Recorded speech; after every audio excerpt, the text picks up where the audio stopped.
Well, good morning. We're about to start our live stream for Morphite Ministries. This will be number 15, I think. Yeah, wow, we're in episode 15 already. Stay tuned for more. And yeah, we'll get going here in just a moment. Appreciate anybody joining me. Shout out in the chat if you're here live, and if not, leave us a comment later on and let us know what you're thinking. And if you have any topics that you like to study and dig into. All right.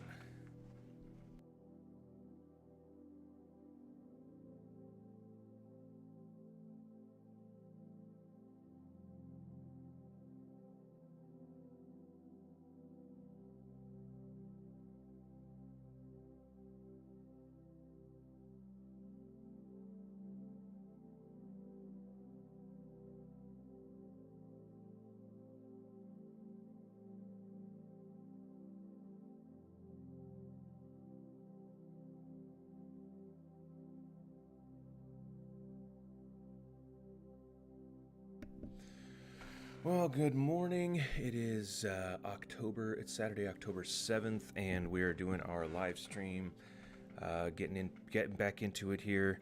I know we were not on here yesterday, and I didn't put up anything. Still working on the schedule of life and marriage and dog and baby on the way and all these things, and also incorporating this into every weekday morning.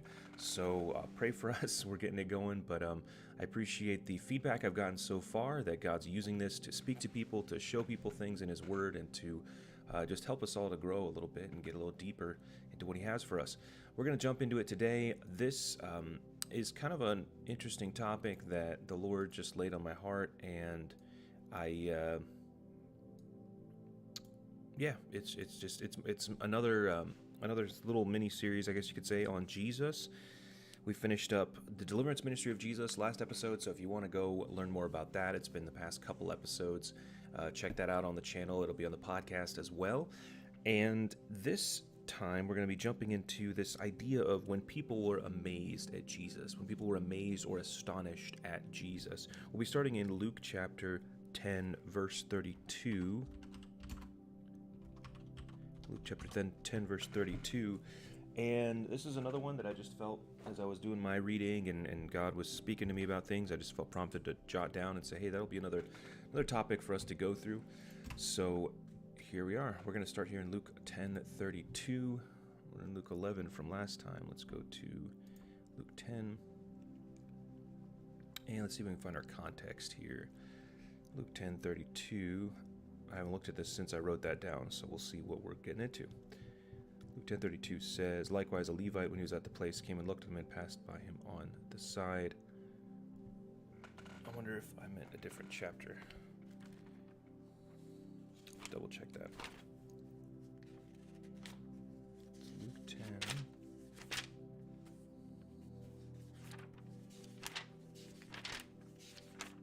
Let's see. People were amazed at Jesus. Yeah, that's what I wrote down, Luke 10:32, but that's not in that verse. Luke 10:32.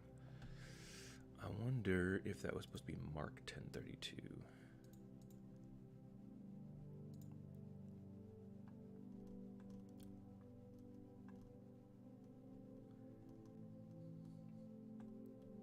Nope, there is no 32 in Mark 10. Well, we'll just search for the word then. All right. Search this word astonished or amazed, and we'll look for it specifically in the Gospels. How about that? Let me put this on silent. It's already making noise.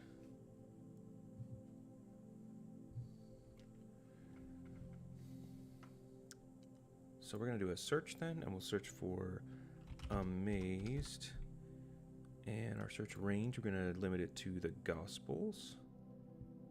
Matthew, Mark, Luke, and John. And we're going to search for, how about this? Search for words that start with amaz.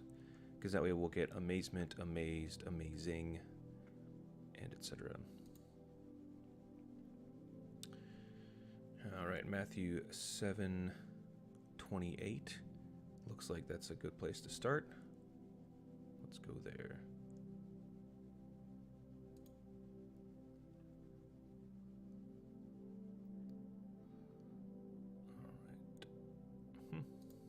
Okay.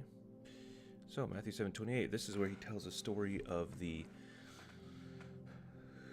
man who builds his house on a rock and the one who builds his house on the sand, and they were astonished at his doctrine. So the first thing I'm going to do is I'm going to grab that word astonished. Let's see what that word means.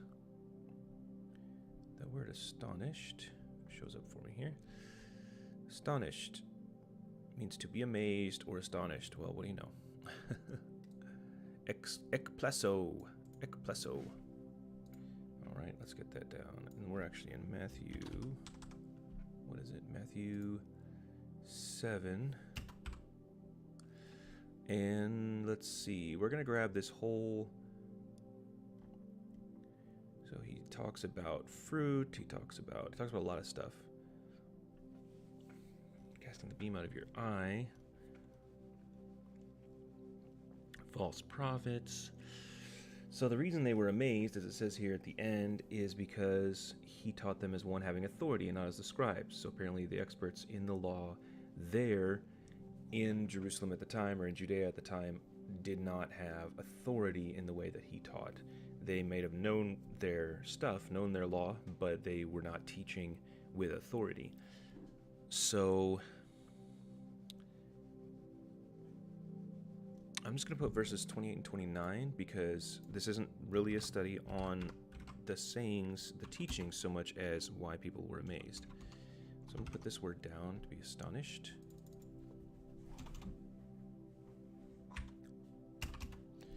And it is ekplesso, be astonished, to be amazed or astonished. And the people heard his authority. And that'd be another good word. Oops, another good word for us to look at here is he taught them. So if you read through Matthew 7, we'll just read this last little section here.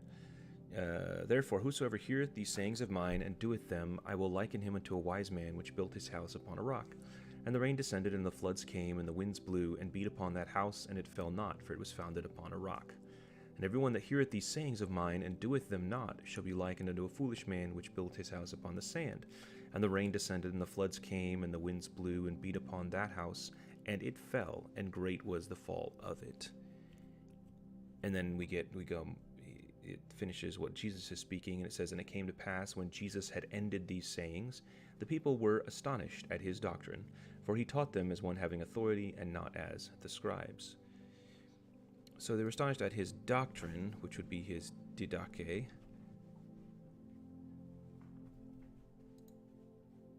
which is teaching. We'll put that in there too. So I'm gonna put this as people heard the authority in his teaching.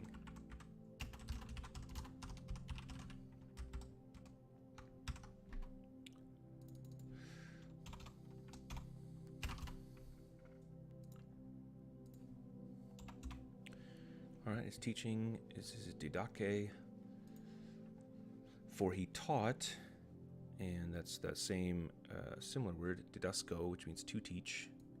We'll plop that in there as well, just so we kind of get, if we're looking through our notes here, we'll understand that they're both the teaching and the verb of to teach. So that noun of the thing he is teaching, his teaching, as well as the verb of what he is doing, he is teaching, are in there. And to teach or instruct, to provide information in a manner intended to produce understanding, either in a formal or informal setting. He taught them as one having authority.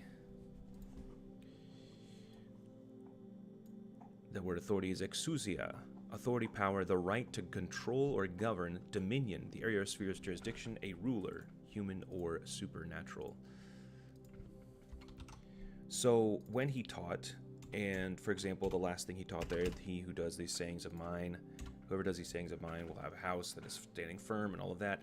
When he taught these things, he taught them with authority. He didn't teach them as, hey, this is just some stuff you should know. It's a good idea. This is something somebody else came up with. No, he taught with authority because he came up with it. He is the Word embodied in living flesh, and this is his word that he's teaching about. This is his instruction. And this command at the end too, where he says, everyone that heareth these sayings of mine and doeth them, I will liken him unto a wise man.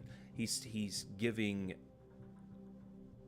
consequence for what he is teaching, and he's the one executing that, or rather he's the one elaborating it and saying this is how these things will work. And so he's speaking with an authority, whereas the scribes, if they were teaching, they would say, well, God said this, God said that, and you can kind of do with that what you will. He's saying, no, this is my word, this is my teachings, this is about me. And so he had an authority that the scribes could not have when they taught the law. And that's if you're new to studying the scriptures, that's something you'll see is the scribes, the lawyers, those people mentioned in the New Testament. Specifically in the Gospels more often, those are not lawyers as we think of them, where they're doing case law and those kind of things. They're lawyers of the law of the Bible, the law of God. So that's why when it talks about a lawyer or a scribe would be someone who's copying down all those things from one generation to the next so that they keep them. A lawyer would be someone who studies them and knows how to expound and knows how to be able to argue back and forth about the particulars of the law and those kind of things. So these were people who studied God's law, studied the Torah, the Old Testament, as we would call it, and not as the scribes. I'm going to grab that word scribe. Scribe is grammateus. Grammateus would be a teacher or expert in the law, a scholar, scribe, city clerk. So they're the ones who actually do the copying down and the keeping of the law in that sense. All right. So what do we learn from this passage? People heard the authority in his teaching. And that's what astonished them, is the authority. The authority is what astonished them. Not even necessarily the things he was teaching, but the authority with which he taught them. John 7:46 says, never man spake like this man. That's cool. Okay, so let's go to the next one. We lost our... Okay.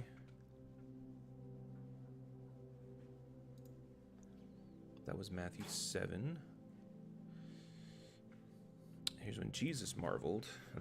That's another idea there, is when Jesus was marveled or amazed. The men marveled. What manner is this? Okay, so Matthew 8:27.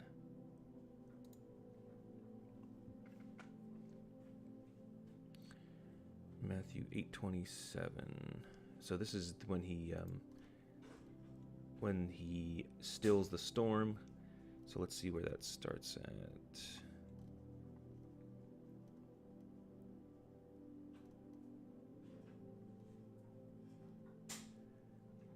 Okay, so it starts in verse 23. So we'll say verse 23 down through 27. Oops. Matthew 8:23 through 27. So when he calms the storm. So we'll read that real quick. It says, when he was entered into a ship, his disciples followed him. And behold, there arose a great tempest in the sea, insomuch that the ship was covered with the waves, but he was asleep.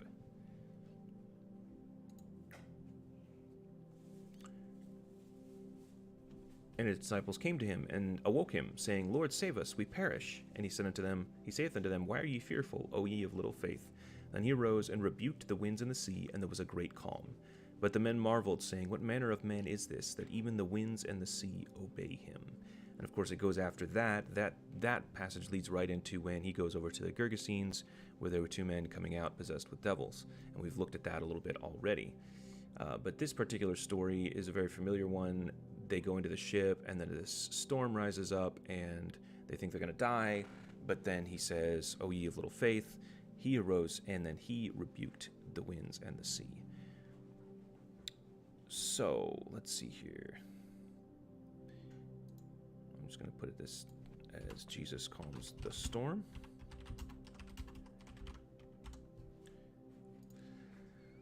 And the disciples are fearful starting off. Delos, timid. Deloi. That's the word he uses of them, is that they are timid.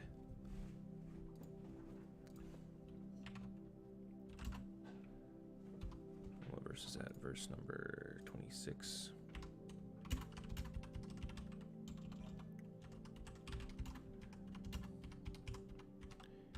Are fearful.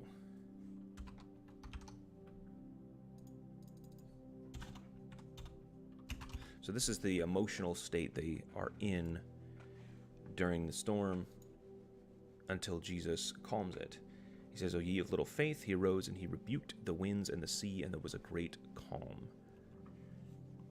But the men marveled. So they go from being fearful when they say, "Lord, save us, we perish." They go from that, this timidity, this cowardliness, to a state of marveling. And what's our word here for marveled? It is taumazo. So this is a little different word. It's a similar idea as what we looked at before of astonished. But it means to wonder, be utterly amazed, to marvel. So what's the difference then here?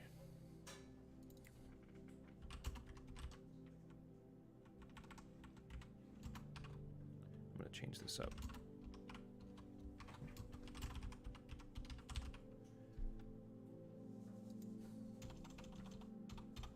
Fearful to marveling, which I think it's verse 27, right? The men marveled.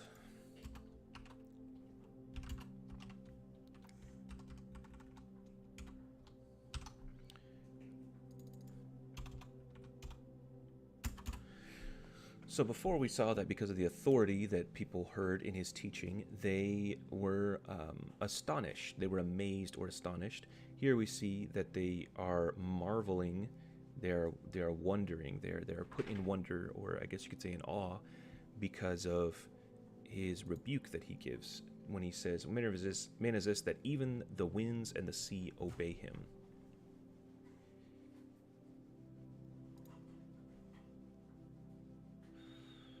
So I'm going to put this word for obey, hupakuo. Hupakuo sin is the original mention of it there. Jesus' authority over creation raised a question for the disciples about his identity. What sort of person is this? This verse shows that the disciples followed Jesus even though they did not know all about him yet. And that's something to keep in mind. You know, we often look back at the Gospels and we're kind of like, oh, these silly disciples, how do they not see? How do they not know? Well, this is the first time they'd encountered the Messiah, right? This time in their life. This was a not a very long period of time. It was only a short few years. And they were experiencing all of these things for the first time. So, you know, when we read them, we're familiar with these stories. We read them over and over, and we're like, oh, yeah, Thomas was doubting. Oh, yeah, Peter got afraid when he stepped on the water. Oh, yeah, they didn't believe that he could calm the sea, or you know, didn't know how he'd be able to handle this. But this had never been a thing, right? They had the stories from their childhood, from their church, if you will, when they would go to synagogue and they would listen to stories about the Exodus, and they would, you know, do the Passover meal where they'd remind themselves of this is what God did for our people generations ago. But to see God in the flesh, standing in front of them, doing these things, it was mind blowing. It was overwhelming. So they were not psychologically, they didn't feel prepared to handle all of this, right?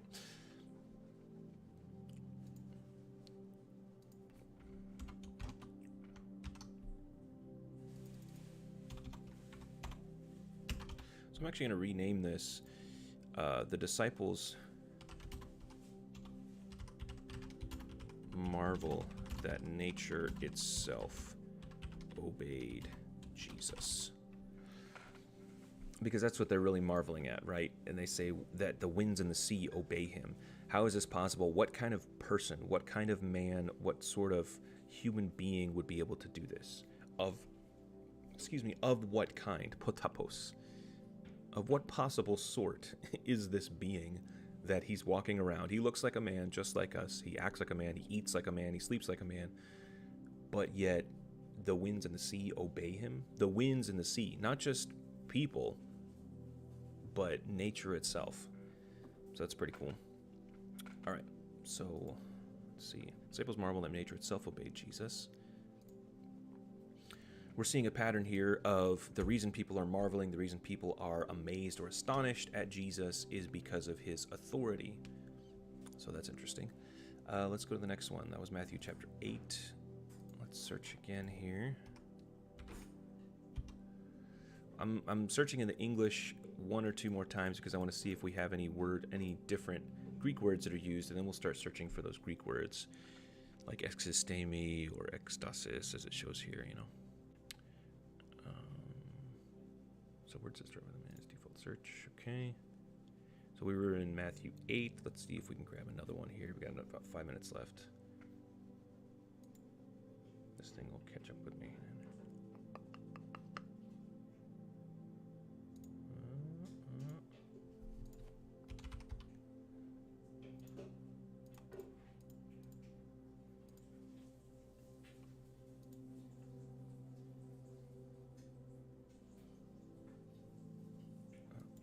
Site is slowing down on us, so why don't we try a word? Nope. We'll have to refresh.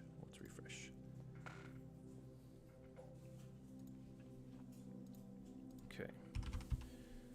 May sources start with May. Make sure our range is right. Matthew, Mark, Luke, and John. Okay, let's start with them as. All right. Here we are. Matthew 8:10, Matthew 8:27. Okay, Matthew 9:33. Here's, we talked about this a little bit already, is a deliverance. Time of deliverance. So let's go to Matthew 9. And we'll start in around verse 33. We'll see where we're at here.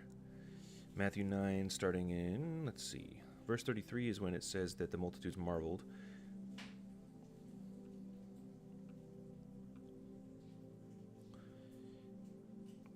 We'll start in verse 32. As they went out, behold, they brought to him a dumb man possessed with a devil. So these are people who are coming to Jesus, coming for healing, coming for deliverance, coming to see, this man who is doing these amazing, marvelous things. When the devil was cast out, the dumb spake, and the multitudes marveled, saying, it was never so seen in Israel. And you notice that the very next verse says, but the Pharisees said. So when they said it was never so seen in Israel, they're really kind of calling out the Pharisees and saying, this guy who's showing up and doing these things is displaying more authority and more power than our spiritual leaders. And of course, that's why the Pharisees were upset. They're like, well, he's casting out devils through the prince of the devils. Like, obviously, he's demonic himself, so that's how he's doing this stuff. And of course, we looked at that a little bit already when Jesus' rebuttal to all that idea. But let's put this verse down, then this passage. Let's see. I'm going to start in verse 31, because that's when they were departed, spread his, brought us fame in all that country. So we kind of get the context of where and who all we're dealing with here, because it says as they went out. So, let's see. Matthew 9:31 through 33.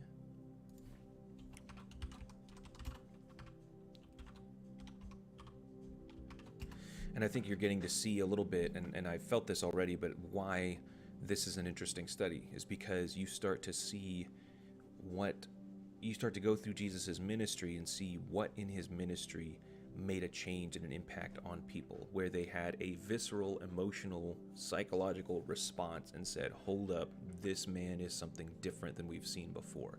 This is not another Pharisee. This is not another great teacher. This is not another prophet. This is somebody who has authority and who has power in him that we haven't run into before. So let's see. They brought to him a dumb man possessed with the devil. This has never been seen before. Never has it been seen thus. The people had never seen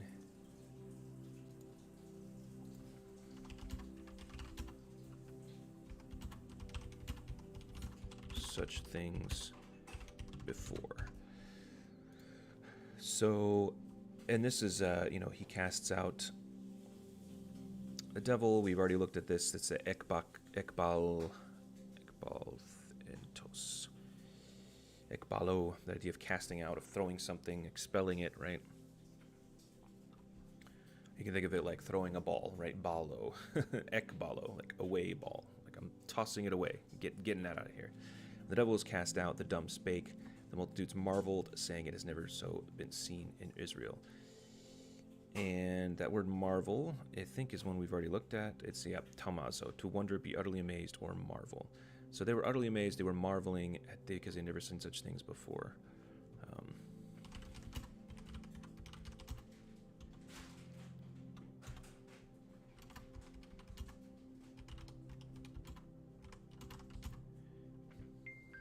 And we're out of time.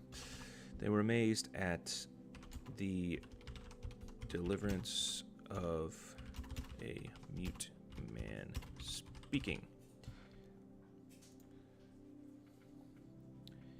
And of course, we see the Pharisees' reaction to that. Immediately is antagonistic. So that one's pretty short and simple. They saw this happen and they were amazed. It was never so seen in Israel. It has never been seen before.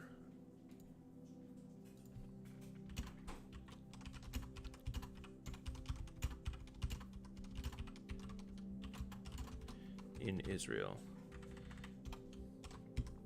And that is what happens when the power of God shows up, is people see things they've never seen before. And it kind of is amazing. It's kind of overwhelming. It's kind of makes you marvel. It makes you wonder. It makes you kind of it leaves you speechless. You don't really have a response when the power of God shows up and starts to change things in you, in your circumstances, in your life. And you're left with, well, what do I do with that? Well, then you praise God, right? Because you know it's God working. It's God at work.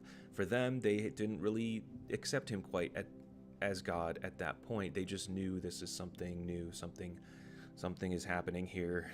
I want to be a part of it. I want to see it. I want to understand it. I want to see more of it, is where they were at, right?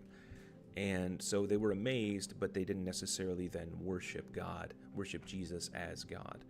And of course, that's our admonition today, and that's always the question is, will you worship Jesus as God? And of course, you say, well, I'm saved, I'm born again, of course I worship Jesus as God. Well, then when you come up against a situation, you have a medical bill that is more than you anticipated. You have, you're looking for a new vehicle and you don't have the money for it. You are looking for changes to happen in your life, in people and circumstances, and you have no way of seeing it. That's always the question. Will you worship Jesus as God? Will you go to Jesus to perform these miracles, to do the work? And in that way, when the disciples came to Jesus and said, hey, Master, we're going to perish, they went to the right place, right? They were fearful, and Jesus admonished them for that hey, you didn't need to be afraid, but they went to the right place for the solution, and that's why the solution came. So there's our little bit of devotional application there is, so that we can marvel at Jesus, we have to take things to him. If they hadn't brought the dumb man, the mute man to him, then they wouldn't have seen him delivered, and it wouldn't have been a marvelous thing. If they hadn't listened to his teaching, then they wouldn't have heard the authority in it. If the disciples hadn't brought before him the issue at hand, hey, we might drown here. If they hadn't done that, then they wouldn't have seen him perform the miracle and seen that nature itself would bow before Jesus Christ. So there's our challenge today, is to bring our things to Jesus so that we can marvel at him as well. Well, we're out of time. We're going to continue this. We'll see how far we go on this particular study of people being amazed at Jesus and things that he does, bringing people to that state of marveling and amazement. Thank you for joining us. We'll catch up with you again next time. And as always, you can check out more information on our, there's a Linktree link in the comment or the description. There's also, if you want to support us financially, there's a link there for that as well. And, but really would just love for you to be able to reach out, contact, give us a comment, give us a like, and we'll be in touch. As always, thank you so much for joining, and God bless.